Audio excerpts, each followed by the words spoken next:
This is 3 News Daily.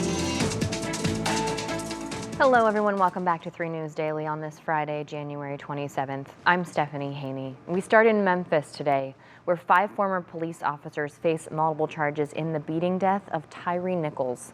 The 29-year-old was involved in a confrontation with the officers after a traffic stop for reckless driving in early January. Nichols died 3 days later from his injuries. NBC's Jay Gray has the latest. We all want the same thing. We want justice for Tyre Nichols. 5 recently fired Memphis police officers now murder suspects in the beating death of Tyre Nichols. In a word, it's absolutely appalling. Let me be clear.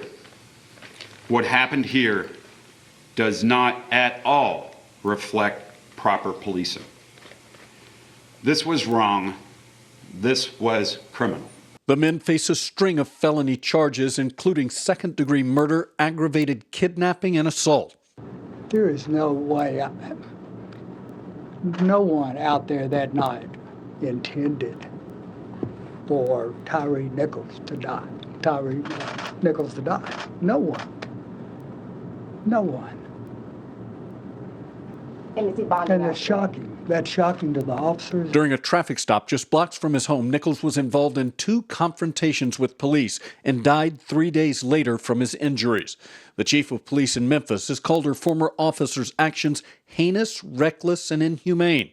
Nichols' family and attorneys have seen police video of the incident and described the alleged attack as savage. The 29-year-old reportedly tased, pepper sprayed, restrained, hit, and kicked. His mother says she had to turn away. I didn't need to see a video to see what they did. I saw him in person where my son had lumps on his head and his neck was broke and his head was so swollen till it was starting to split open. That was enough for me to see as his mother. Certainly very difficult to hear that description from his mother. Jay Gray, thank you. We know the officers involved were all fired last week, and that police body cam video is expected to be released publicly sometime tonight. Law enforcement agencies in the Memphis area and across the country are watching the situation closely and preparing for the possibility of protests and unrest in the area. Now back here at home, 3 News obtained new footage of a weekend shooting involving a Cleveland police officer. This happened on the west side, just outside a nightclub on Madison Avenue. Our Emma Henderson reports. This incident happening in the early hours of Saturday morning outside Belinda's on Madison Avenue took 16 seconds from what CPD says is an officer doing paperwork in his car to a fight breaking out outside. You hear the officer yelling. What are you guys doing? Hey! Even honking his horn to get their attention. Hey. Gunshots, and then the officer getting out of his car and firing what's believed to be 3 rounds. Here's how it played out in real time.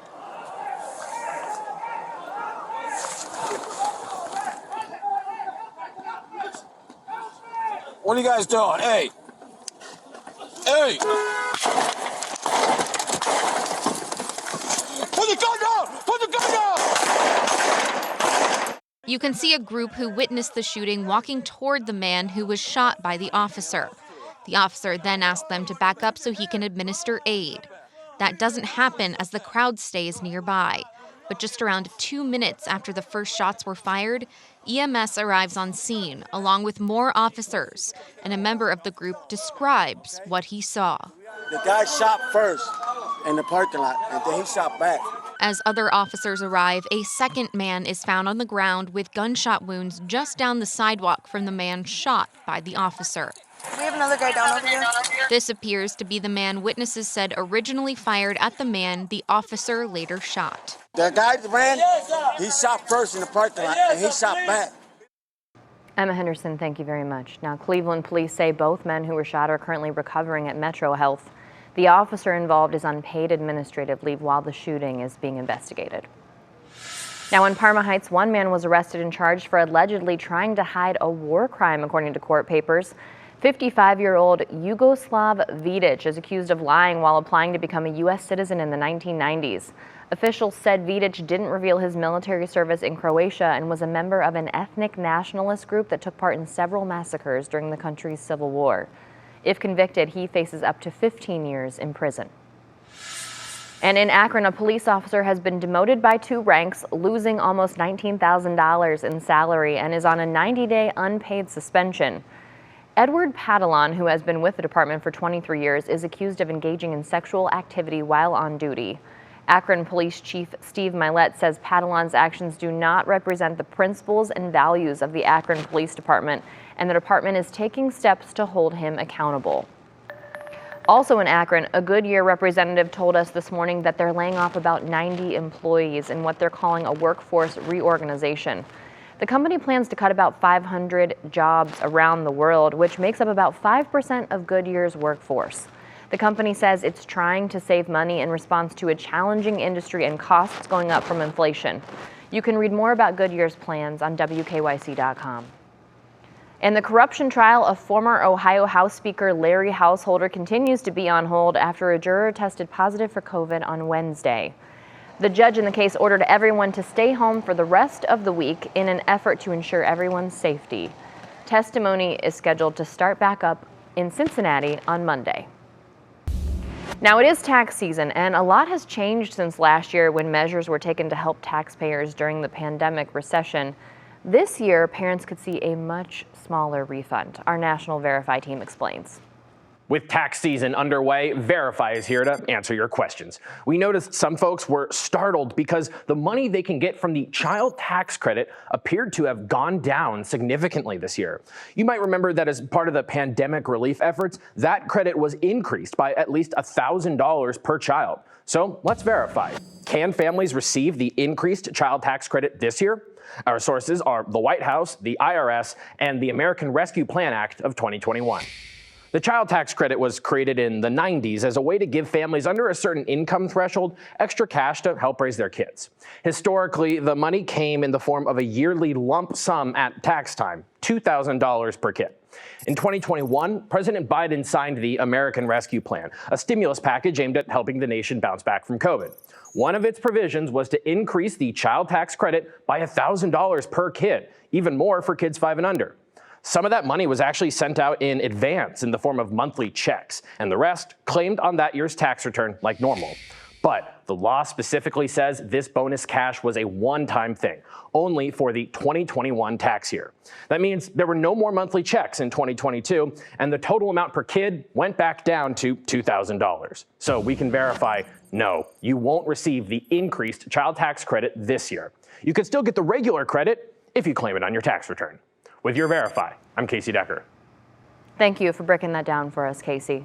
And now for our question of the day. 2 years ago, adults under 40 were asked about the Holocaust in a nationwide survey, and that survey showed that 63% of the people who responded didn't know that 6 million Jewish people were murdered in the Holocaust, and over half of them thought that the death toll was fewer than 2 million. So with today being International Holocaust Remembrance Day, we want to know, what do you think we should do to make sure the Holocaust is not forgotten? Post your comment to the WKYC Facebook page and we'll talk about it during What's New at 4 o'clock. Now there is another big screen in Northeast Ohio going dark. The Regal Cinema at Great Northern Mall is closing today. Last week we learned that Regal Cinema in Montrose will also be closing, along with almost 40 other Regal Cinemas across the country. Regal's parent company filed for bankruptcy last year. Now, if that bums you out, here's something to maybe brighten your day a little bit. Starting tomorrow, the Cleveland Botanical Gardens opens the 17th annual flower show.